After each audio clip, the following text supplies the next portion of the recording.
This is the Nightwolf howling at you, and today we're going to take a look at the He-Man and the Masters of the Universe, Hordak, the ruthless leader of the evil Horde, from the cartoon collection, based on the Filmation series of the 1980s, also celebrating the 40th anniversary of She-Ra, Princess of Power. On the back of the box, we see that he is holding an item that comes from an episode called Lukey Lends a Hand. This is also like the first time I think that Lukey actually played a real part in an episode. Usually that creature, I believe is actually supposed to be male, just kind of did the little PSA bit at the end of the episode. And this is of course modernizing and celebrating the original 1980s She-Ra Princess of Power animated series. Because they so far can get away with the Hordak stuff without people complaining too much, or the Horde stuff I should say. And we're just waiting to hear people start complaining about the Princess of Power characters as they bring in more of them. And Hordak comes with the really awesome time stop device, and you can twist them in powerful battle positions. As part of this wave where they dropped down the cartoon collection figures to 3 figures. Although I guess it is kind of interesting because now it looks like they're not doing the fan favorites anymore, right? We have Manny Faces, the heroic human robot monster, Hordak, ruthless leader of the evil Horde, and Triclops, the evil and sees everything figure. Let's go ahead and open this sucker up.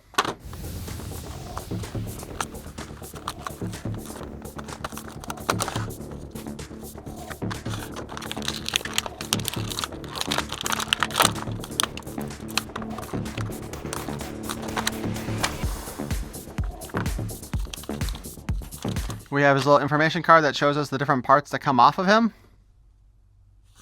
Huh. Okay. That's a little bit disappointing. We'll talk about that in a moment.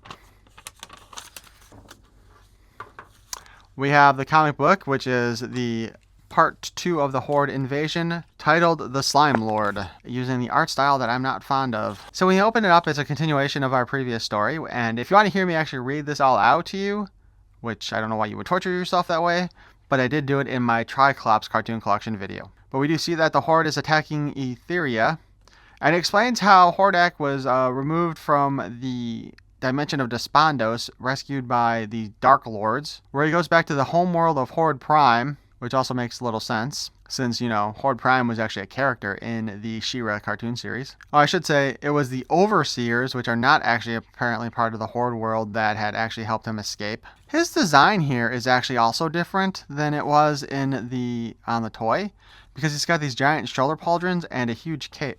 Yeah, actually the design in here is way different than what we've got. Alright, but anyway, while he's apparently attacking Etheria, he's also going and attacking Eternia, but they make sure to put a kind of a stop to being able to travel between dimensions for the heroes.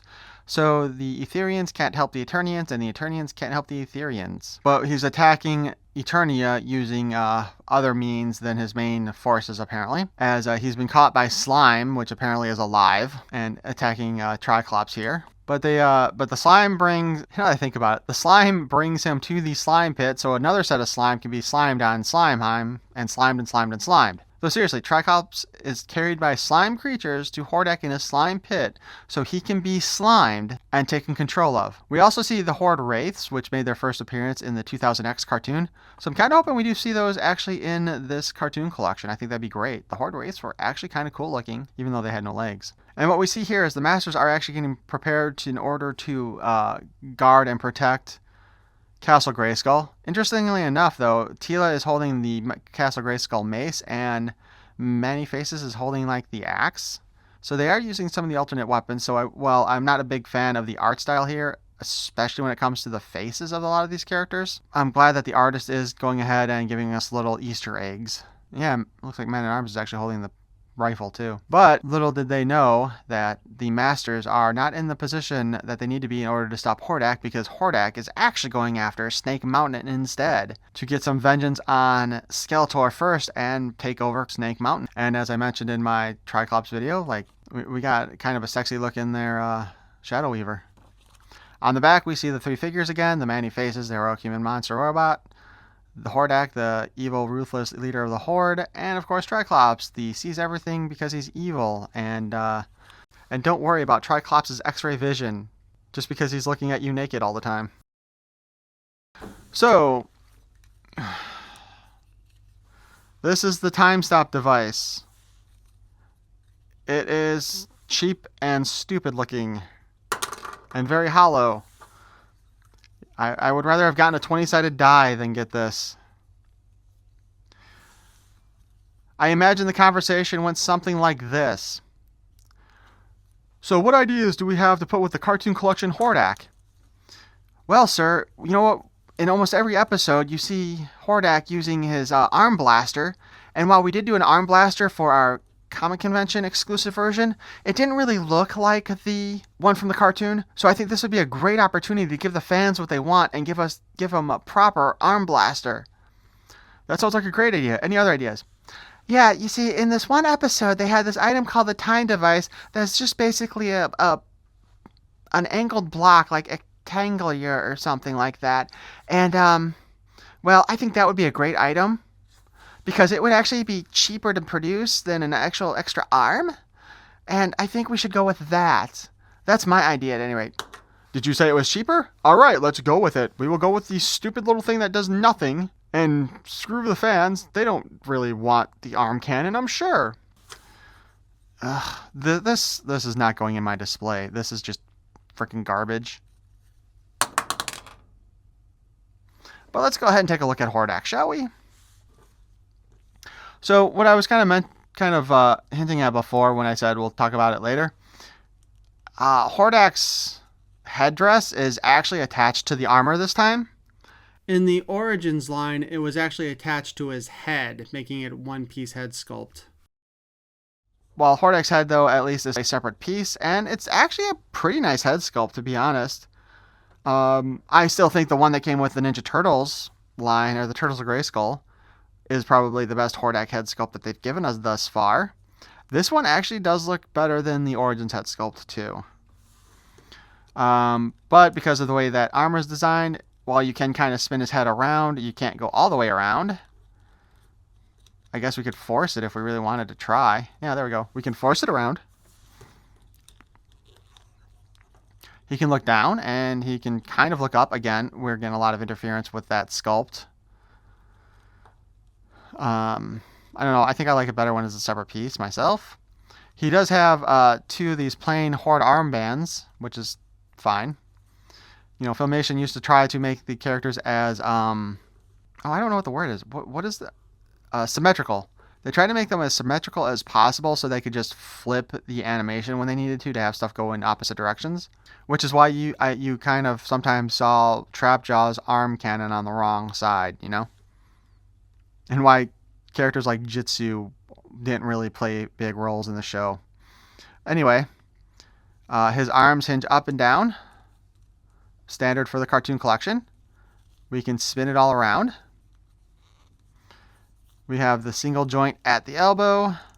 We can spin it. His wrist has the spin and the in and out articulation as well. Waist does the full 360. Leg can kick up so far, can kick back so far. We can kick out, although I've never seen Hordak pull out the karate moves. We have a single joint in the knee where they can bend and spin a little bit. And God, I feel like this is the first knee joint that I've done in Origins related figures in a while that didn't feel like it wanted to break when I bent it. We have a spin at the boot cut, and these are unique boots for this figure.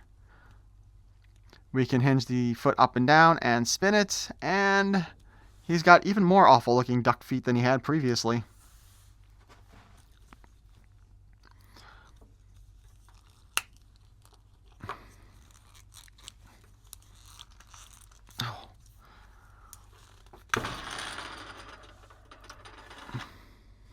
That is one of the tightest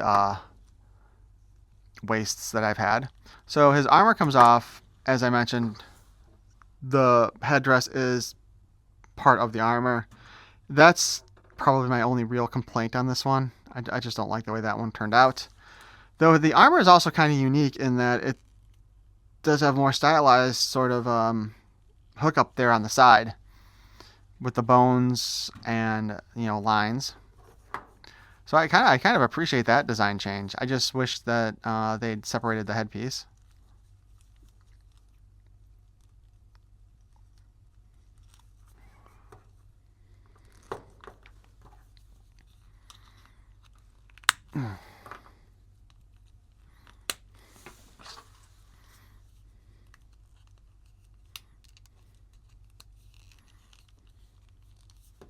Yeah. Dude looks like he's holding just a giant coffee mug. Seriously. Oh, I got it upside down. Maybe it'll look better right side up. No, it looks the same. It's lame. Super, super lame. Ugh. God, this is just awful. I really, like I said, I think going with the arm cannon, an animation accurate arm cannon would have been the best bet. Just because I can't get enough of ranting about this stupid time stop device thing. Like, they couldn't even be bothered to like paint in the little debossed circles in it to make them stand out. I mean, God.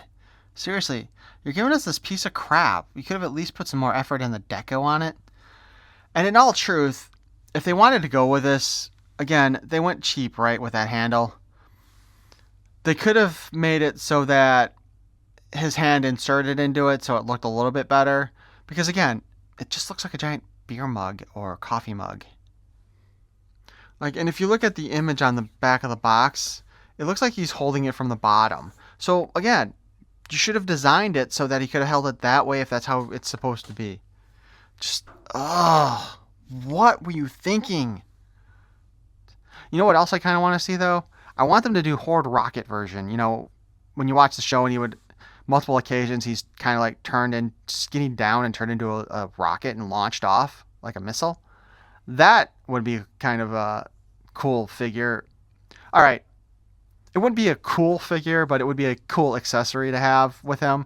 Like, that would have been much better than this, but that would have been more money. But you know what? I would have taken this guy as a deluxe if he came with the missile and the arm cannon. That would have been the way to go with this Horde figure. Or Hordak. Just saying. Otherwise, you get rid of this. I mean, he's a pretty good Hordak for the cartoon collection. I do kind of feel like his skin is darker than it should be, though.